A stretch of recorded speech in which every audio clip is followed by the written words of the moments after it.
For Sergei Viktorovich's question is, of course, not only of concern to us sitting here, but probably of concern to our fellow citizens.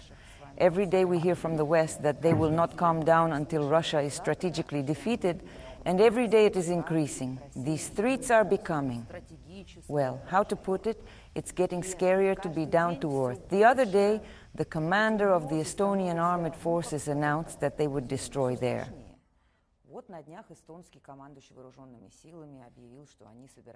Two Russian cities, if suddenly, what?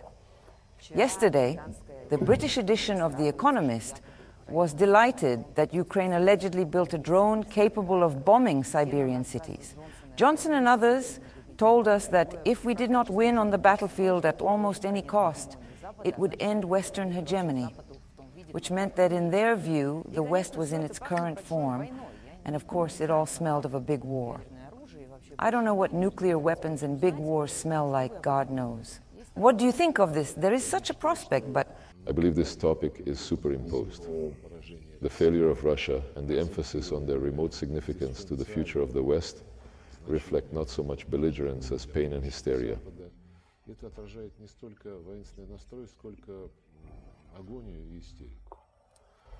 They no longer hide, simplify Johnson, who said that if we let Russia win, it will be the end of our hegemony. But this is only a violation of the fundamental principle of the Charter of the Sovereign Equality of States. And I think the International Court of Justice should pay attention to this.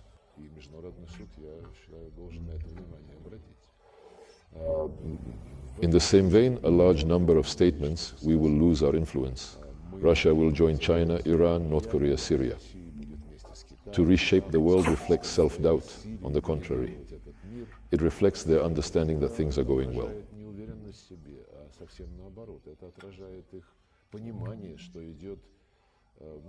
They call it a battle to maintain their hegemony, and they are no longer shy, but the formation of a new multipolar world order seems to be taking place.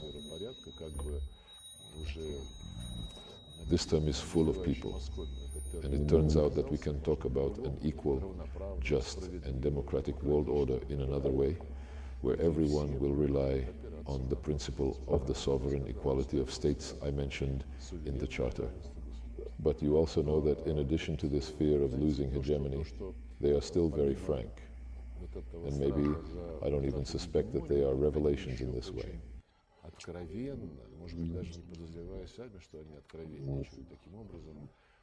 They made it clear that the United States is the main one, and they all belong to the United States.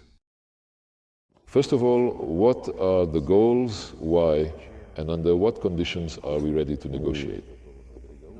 Well, first of all, as the President has been reminding us, we always prefer negotiations to dragons and wars. Yes, we have experience.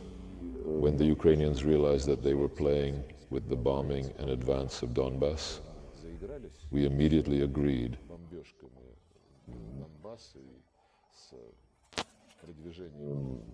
Direct methods of genocide against the Russians in their own territories as they considered them. They proposed negotiations through 23 weeks after the start of the planned operation. We agreed to have several tours, but this is well known in Belarus and then online. Finally, we arrived in Istanbul, where the Ukrainians put their proposals on the table for the first time. After some discussion, the proposal was passed. You also have an obligation to repeal laws that discriminate against ethnic minorities, mainly Russian minorities, and to cancel support.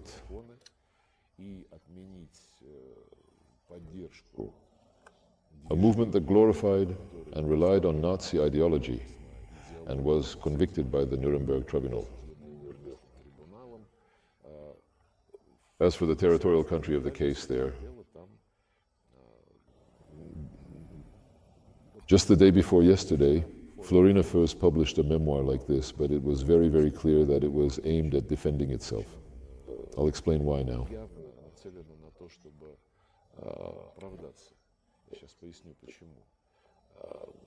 Florina first wrote that the United States and Britain really, they said, Zelensky asked him not to sign, but allegedly not because they wanted to continue the war at the hands of Ukrainians to consume the Russian Federation and destroy Russian civilians, but because they...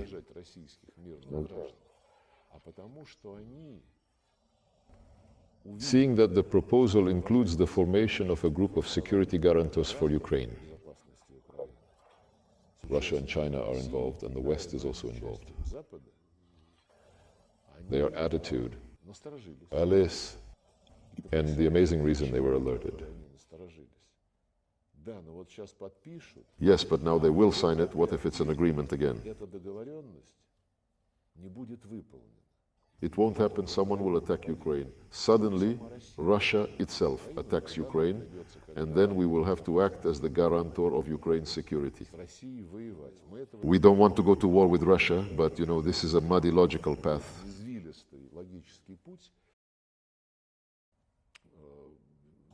Of course, China will already be a powerful country. But when China proposes its projects, it is not that it does not dictate. He said, come on, let's propose some kind of economic project to build a railway in Central Asia, Africa, or somewhere else.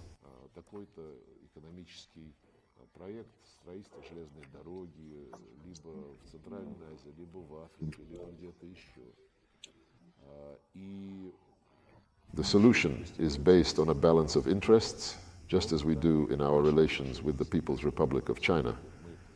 Last year, our trade volume reached a record 240 billion.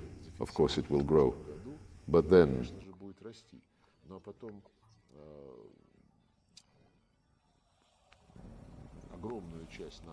high technology accounts for a large part of our investment cooperation. This is nuclear energy, this is creating a new sovereign.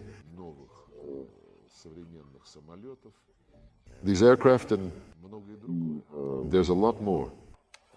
But I understand your question because we are seeing a large number of Chinese goods now, and I don't think there is anything wrong with it. And I wanted your opinion on that. That's what I wanted to say. I like everything and I don't see anything wrong. Chinese cars are very competitive. And if there are competitors, this should help us improve our auto industry. How did we live in the Soviet Union for a long time without competitors, frankly? Well, everyone loved it. I had Zhiguli, but the quality could have been better if there is such market competition. Now I'm looking at the Zhigulev plant in Toriarty and our other gas.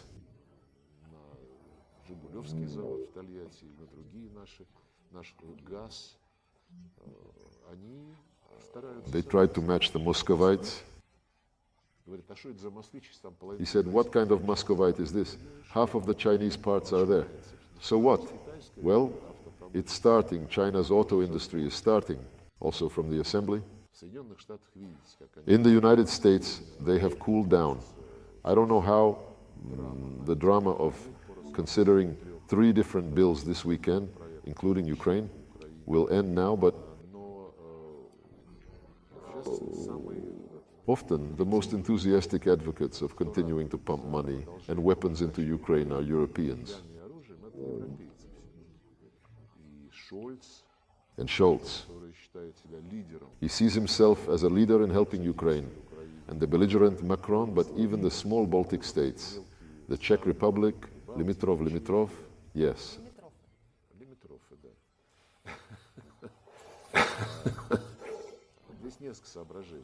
There are several considerations here, but first, so the EU thinks he's already all these barrels of Scholz, Ursula von der Leyen. So alone. It's rude. In general, he has cut off all roads, saying that Russia is the enemy and must be destroyed, prevented, defeated, and saved Ukraine. They're just like politicians. If they change at least something in this rhetoric, they'll end up. The opposition will catch them immediately. Second, they need it to squeeze money and explain why they are already depriving their people of cheap gas and cheap oil.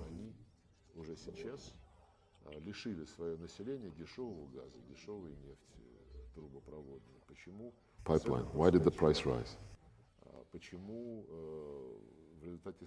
Why is deindustrialization taking place as a result of sanctions, and German companies are already moving production to SHA or China? How did it happen now when Scholz was there? He was accompanied by businessmen not to do some mutually beneficial projects there, but to agree to move their production to the People's Republic of China. And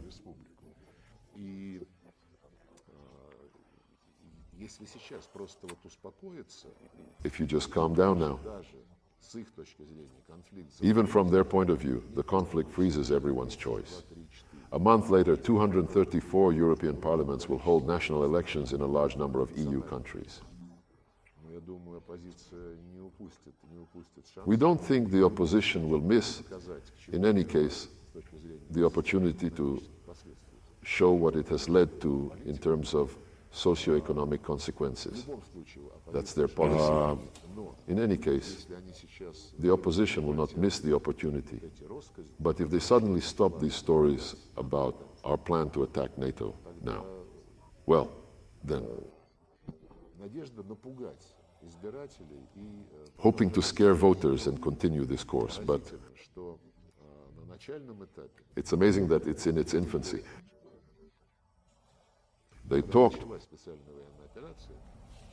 When the special military operation began, some Americans and Europeans said, but if we accept Ukraine into NATO, Putin will not have time to attack NATO members. What are they talking about now? Ukraine cannot lose, because if it loses, Putin will immediately attack NATO. Yes, the logic is obvious, just to scare and scare. I don't know how to comment on all this.